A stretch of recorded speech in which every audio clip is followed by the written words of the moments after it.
Jusqu'à 9h, Good Morning Business. Et à 8h19, je suis avec un banquier, c'est Daniel Bas, le directeur général de Crédit Mutuel Alliance Fédérale. Vous êtes aussi président du conseil de surveillance de Cofidis. C'est ça. On va parler de la situation économique française qui vous inquiète beaucoup. On en parlait pendant cette courte interruption. Mais on va parler de Cofidis, dont vous êtes aussi le président, car vous nous annoncez ce matin votre montée en puissance dans le capital. Oui, ça fait un peu plus de 10 ans maintenant que nous sommes actionnaires de référence de Cofidis. La précédente crise, celle de 2008, nous a amené à venir dans cette belle entreprise du Nord, basée à Villeneuve-d'Ascq. Il faut rappeler qu'à l'origine, cet organisme évidemment de financement de crédit, notamment à la consommation, mais pas seulement aujourd'hui, ça appartenait effectivement aux Trois Suisses, aux familles Mullier. À l'origine, c'était pour financer les ventes faites sur le catalogue Trois Suisses. Entre-temps, tout a beaucoup changé. Je vous le fais pas dire. Ça a d'abord été le crédit par téléphone et aujourd'hui, c'est l'ensemble du crédit à distance.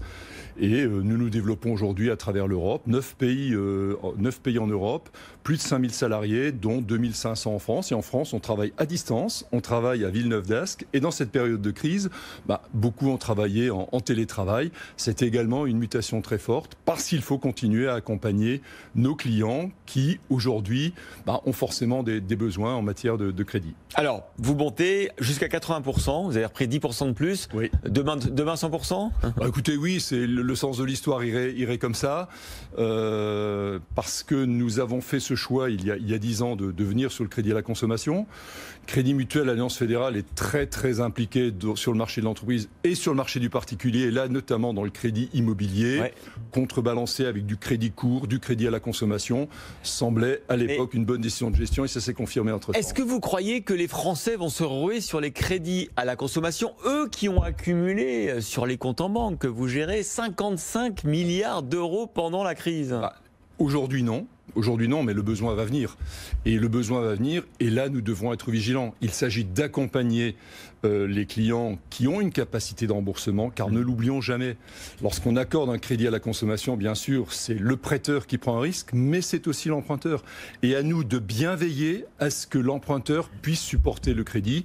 Nos équipes sont bien formées pour cela, et elles veilleront à avoir un crédit, un comportement complètement responsable en accordant des crédits. Est-ce que les Français sont des consommateurs de crédit à la consommation justement, ou pas beaucoup par rapport au reste de l'Europe et du monde? Ce ne sont pas les plus grands consommateurs de crédit à la consommation. Alors est-ce que c'est un bon business d'aller dans Cofidis? Autant vous le faites. Oui, c'est un bon business et en 10 ans on a multiplié les résultats par 3 dans cette entreprise, donc on n'a pas de doute et c'est tout à fait complémentaire aux autres activités. En plus vous êtes aussi en Espagne, au Portugal avec Cofidis. Absolument, nous sommes numéro 1 au Portugal, numéro 2 en Espagne. Ce sont même 2 filiales qui se développent très bien et qui sont vraiment des vecteurs pour nous dans cette activité. Alors, Crédit Mutuel Alliance Fédérale, c'est la banque d'une entreprise sur 3. Oui.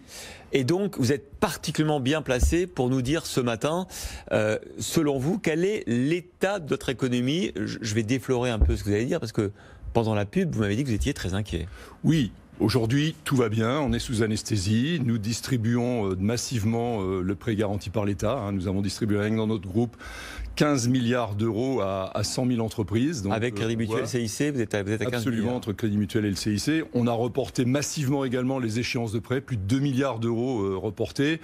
Donc pour l'instant, ça va. Et encore, on commence à avoir de vraies tensions. On voit également, et votre journal de ce matin en parlait, un certain nombre de dépôts de bilan déjà. Donc la situation aujourd'hui est quand même très complexe.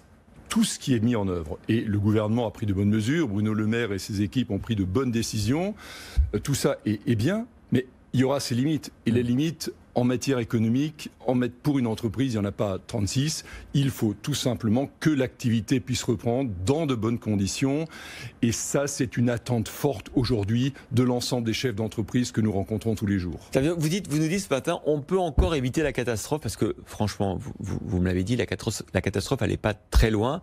On peut encore l'éviter si on éclaircit l'horizon de la reprise économique. Si demain, le Premier ministre donne un nouveau calendrier de déconfinement pas trop anxiogène. Je n'ai pas à donner de conseil au Premier ministre. La seule chose que je peux dire, c'est qu'il faut sortir de l'anxiogène et redonner de la confiance.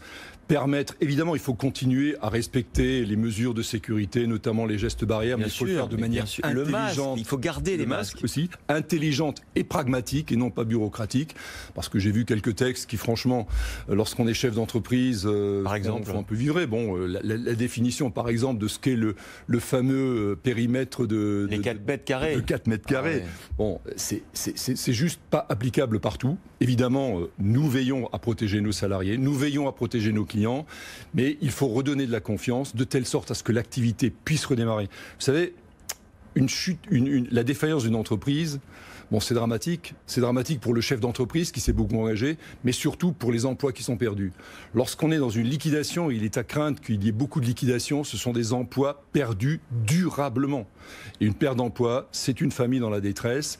On peut encore réduire l'impact et il va falloir agir vite en redonnant de la confiance. Donc pour réduire cet impact et éviter les dépôts de bilan, les liquidations, c'est d'éclaircir l'horizon, notamment de réouverture pour les restaurants. On voit à quel point ce secteur, vous les côtoyez, vous avez beaucoup de vos clients qui sont des restaurateurs, ça devient intenable. Ah, ça devient intenable et on voit qu'aujourd'hui tous cherchent un peu à franchir les frontières. On voit des bars qui ont transformé le trottoir en comptoir de bar. Bon, c'est pas très cohérent, limite, hein, mais ça montre que la situation aujourd'hui n'est plus tenable et qu'en plus, bon, aujourd'hui on subventionne par le chômage partiel, mais une économie ne peut pas rester durablement dans une situation de subvention. Elle a besoin de vivre parce que les personnes ont besoin de vivre et parce que la confiance doit revenir. Est-ce que le secteur bancaire français a les reins solides pour supporter cette crise qui peut, j'espère qu'on n'y va pas, être catastrophique, c'est votre mot? Oui, je pense que le secteur français a les reins solides. Depuis 10 ans, vraiment, l'ensemble des banques ont conforté leurs fonds propres. Mais cela étant, il risque d'y avoir des dégâts considérables. Le coût du risque va augmenter. On a vu nos confrères publier leurs résultats trimestriels. Nous, on publie que semestriellement. Le coût du risque va augmenter. Et le coût du risque, effectivement, c'est une réduction du résultat. Et par conséquent, ça a une incidence sur les fonds propres. Les banques sont solides, mais malgré tout, aujourd'hui, elles sont vraiment une solution en apportant un soutien massif à l'économie, soutenu également par l'État. Mais demain, il faudra passer à autre chose. Et autre chose, c'est une reprise forte de l'activité. Comment vous avez vu évoluer l'état d'esprit et les demandes de vos clients depuis le début du confinement, depuis le début du déconfinement et du confinement? Au début, c'était le choc. C'était le choc. En plus, la brutalité avec laquelle les décisions ont été annoncées ont été très difficiles à vivre. Les restaurants, c'était 3 heures. 3 heures pour fermer. Exactement, ça a été très très compliqué. Ensuite, ça a été l'espoir. Et aujourd'hui, c'est souvent un certain sentiment de, finalement, on ne sait plus du tout où on va. On a besoin d'avoir de la visibilité. Nous, on est prêts à s'engager, mais il faut que tout le monde soit à nos côtés pour que nous puissions pleinement faire ce qui est notre métier, ce qui est notre volonté, qui est tout simplement d'être au service de la société. Vous êtes concerné aussi par ce débat sur l'assurance sur les pertes d'exploitation? Oui, bien sûr. Et les assurances du Crédit Mutuel ont mis à disposition, on l'a annoncé le 22 avril, une prime de relance mutualiste. On avait annoncé qu'on soutiendrait à peu près 30 000 entreprises. D'ores et déjà, 23 000 entreprises ont touché plus de 130 millions d'euros. Normalement, on devrait décaisser environ 170 millions.